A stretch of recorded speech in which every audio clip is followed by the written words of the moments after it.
খুব খেয়াল করতে হবে যে একটা বাচ্চা পায়খানা প্যান নষ্ট করতেছে, এটা তোমাদের কাছে আসবে, আইসা বলবে যে বাচ্চাটার দেখতে হবে টয়লেট ট্রেনিংয়ের প্রথম শর্ত হইলো বাচ্চাটার স্টিমুলেশনটা বোঝে কিনা।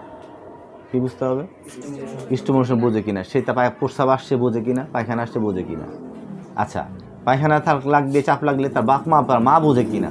অনেক বাচ্চা কাচ্চা থাকে, দুই পা চাপ চাপ দিয়ে রাখে, এরকম ফিলিংস, এরকম অভিনয় করে কিনা। যদি করে তাহলে বুঝতে হবে যে বাচ্চা মোটামুটি তার ফিলিংসে ফিডব্যাক দিচ্ছে, তাহলে আমরা টয়লেট ট্রেনিংয়ে যাব।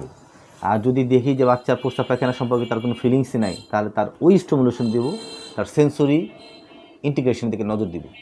তাহলে বুঝতে হবে তার সেন্সরি ইন্টিগ্রেশনের সমস্যা আছে, তাহলে ওদিকে নজর দিয়া তার কী তৈরি করতে হবে, তার এই ফিলিংস আনতে হবে, তারপর টয়লেট ট্রেনিং যেতে হবে। বুঝতে পারছি? এখন আমরা ধরে নিলাম সে তার সেন্সরি ইনটেক্ট ঠিক আছে, কিন্তু এখন আমার টয়লেট ট্রেনিং করতে হবে, সমস্যা আছে, আমরা বিহেভিয়ার তার তৈরি করব। এখন আমরা কী করবো, তার কীভাবে ট্রেনিং দেবো সেগুলো খেয়াল করে শোনো। সেটা হচ্ছে ওই বাচ্চার মারে আমরা বলবো, হ্যাঁ, আমরা ওই বাচ্চার মারে বলবো পরে বাচ্চাটার প্রথমে যে বাচ্চার যে পটি সম্পর্কে বাচ্চারে খেলতে দিব। সেই পটিটার উপর আমরা কালারিং একটা পটি আনতে বলবো বাচ্চার বাবা মারে, যে আপনারা কালারিং পটি আনবে। সেই পটিটার উপর ঘোরালা, সেই ঘোরা নিয়ে খেলবে, বিভিন্ন রকম সাইজের পটি থাকে না, ওইটা নিয়ে বাচ্চারা খেলাধুলা করতে হবে। খেলাধুলা করার পর কিছুদিন খেলাধুলা করার পর বাচ্চা নিজে নিজে ওখানে গিয়ে বসবে, দাঁড়াবে, খেলবে, এটা আমরা উদ্বুদ্ধ করব। তারপর একটা পর্যায়ে আমরা বলবো যে তুমি কি বসতে চাচ্ছ এটাতে, বাচ্চা আগ্রহ দেখাবে, ঠিক আছে বসো। তারপরে খেয়াল করতে হবে যে কোন সময় বাচ্চাটা পায়খানা করার স্টিমুলেশন দিচ্ছে, বা হ্যান হইতে পারে সঙ্গে সঙ্গে বাচ্চার প্যান পাস করলা, তুমি বসো এনে তুমি খেলতে চাচ্ছিলা, খেলো বসো, তখন ওখানে বসাইতে হবে। বসাইলে তার কি হবে, তখন তার ওই পটে তার পায়খানাটা হয়ে এলো, প্রস্তাবটা হইল। এর মধ্যে কখনো কখনো এই ট্রেনিং চলা অবস্থায় কখনো কখনো বাচ্চাটার মাঝখানে হয়তো প্রস্রাব করে দিবে বা কন্ট্রোল করতে পারবে না, তখন যদি না করে হতাশ হওয়া যাবে না, বাচ্চারা বকাবাজ্য গালাগালি এগুলো করা যাবে না। লক্ষ্য করতে হবে এখানে বাচ্চাকে স্বতঃস্ফূর্ত, বাচ্চাকে কন্ট্রিবিউশন করতে হবে। বাচ্চাকে জোর জবরদস্তি বাচ্চার ভিতর থেকে যদি আমাদের ওনার কন্ট্রিবিউশন না আসে, আগ্রহ না হয়, তাহলে এটা সাকসেসফুল হবে না। কোনো জোর জবরদস্তি পানিশমেন্ট দিয়ে এটা কাজ করা যাবে না। কখনো কখনো এমন হবে যে 10 দিন ট্রেনিংয়ের পরে 12 দিনের মাথায় তার আবার প্যান্টের সব বিজামা খাইয়ে গেছে। হতাশ হওয়া যাবে না, আবার শুরু করতে হবে। কোনো বাচ্চার সময় বেশি লাগতে পারে, যেহেতু মনে করতে হবে অটিজম বেবি, যেহেতু নিউরোপ্লাস্টিসিটির সমস্যা, আমাদের ধৈর্য সহকারে আমাদের কাজ চালাইতে হবে। বাচ্চার বাবা আমারে বলতে হবে যে এই ট্রেনিংটা অনেক সময় সাপেক্ষের ব্যাপার, আপনারা সময় নিয়ে শুরু করবেন। সময় নিয়ে বলতে ধরেন এই যে ট্রেনিং নিয়ে বসাইলেন, ধরেন সিস্টেমটা এমন হবে প্রতি 3 ঘন্টা পর বাচ্চারা পটিতে বসাইতে হবে, পটিতে বসায় খেলতে হবে। চেষ্টা করো তোমার শীষ আসছে, শীষ করো, খেলাধুলার মাধ্যমে বাচ্চার পটিতে বসাইতে হবে। দেখা গেলো 17 মিনিট বসে আছে, বাচ্চা শীষ করে না, কিন্তু পটিতে বসাইতে হবে।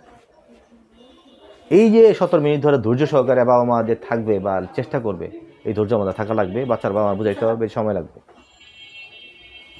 বুঝাতে পারছি? তাহলে এটা আমাদের কী করতে হবে, আমাদের এটা লক্ষ্য করতে হবে।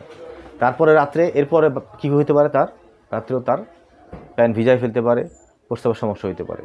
তাহলে তারপরেও বাচ্চা আমার বলতে পারে যে এটা হলে আপনারা কী করবেন না, আপনি হতাশ হবেন না।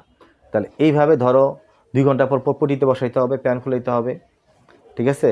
বলতে হবে এইটা তোমার প্রস্রাব চাপলে তুমি এখানে এসে বসবা, পায়খানা চাপলে তুমি এখানে বসবা, এখানে পায়খানা করতে হয়, এখানে বসতে হয়। হ্যাঁ, এই যে দেখো এইভাবে বসো, আমরা দেখতেছি এই সামনে বিষয় বিভিন্ন খেলনা দিয়ে বসাইতে হবে। বাচ্চা পটাতে বসে থাকবে, খেলনা দিয়ে সামনে ওইভাবে ওইটার মধ্যে কী করতে হবে, তার প্র্যাকটিস করতে হবে। কি টয়লেট ট্রেনিংয়ের শর্ত কী, তখন তোমার বলবা স্যার শর্ত হইলো সময় লাগবে, বাবা মার শর্ত হইলো মাঝে মাঝে বকাবাজা দেওয়া যাবে না, শর্ত হলো এর মধ্যে প্যান্ট ভিজা ফেলতে পারে, অ্যাক্সিডেন্ট করতে পারে, মানে বাচ্চা পায়খানা করে দিতে পারে, আমাদের হতাশ হওয়া যাবে না। এতদিন প্র্যাকটিস করার পরে হঠাৎ মাঝে মাঝে বাচ্চারা পুরো অ্যাবনর্মাল আচরণ করতে পারে, হতাশ। এই কথাগুলো শর্ত, কারণ এটা আবার বেস করে তুমি রোগীর মোটিভেট করবা। টামি টাইম কাকে বলে? টাইম হলে বাচ্চাকে উপর করে শোয়ানো। টাইম কাকে বলে? উপর করে শোয়ানো। সাধারণত 3 মাস থেকে 6 মাসের একটা বাচ্চা বা 7 মাসের একটা বাচ্চা প্রায় 1 ঘন্টা গ্যাপ দিয়ে উপরে শুয়ে থাকতে পারে। বাচ্চাকে যদি আমি উপর করে শোয়ানো একটা খুব গুরুত্বপূর্ণ একটি ট্রিটমেন্ট বা ডেভেলপমেন্টের একটি পার্ট। প্রত্যেকটা বাচ্চাকে আমরা কী করবো, বাচ্চা বাবাকে বলবো যে 3 মাস পর থেকে বাচ্চাটাকে 1 মিনিট হোক 2 মিনিট হোক উপর করে শোয়া।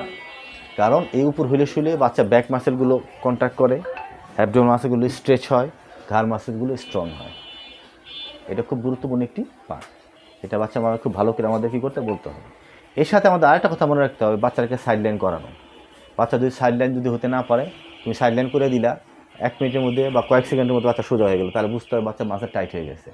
সে তুমি আরেক মনে করো করলাম মাসেল লিটিস মাস ডরসাইড টাইট, তাহলে বাচ্চাকে তুমি কাজ সাইডে কাজ করে তুমি রাখতে পারবে না। অতএব বাচ্চা কাজ করার জন্য খুব গুরুত্বপূর্ণ একটি পজিশন। এই বিষয়ে বাবা মাকে বলতে হবে। আর যদি করতে না পারে তাহলে বুঝতে হবে তার মাসেলগুলো কী আছে, তার টাইট আছে। সেই বিষয়ে আমাদের কী করতে হবে, সচেতন হতে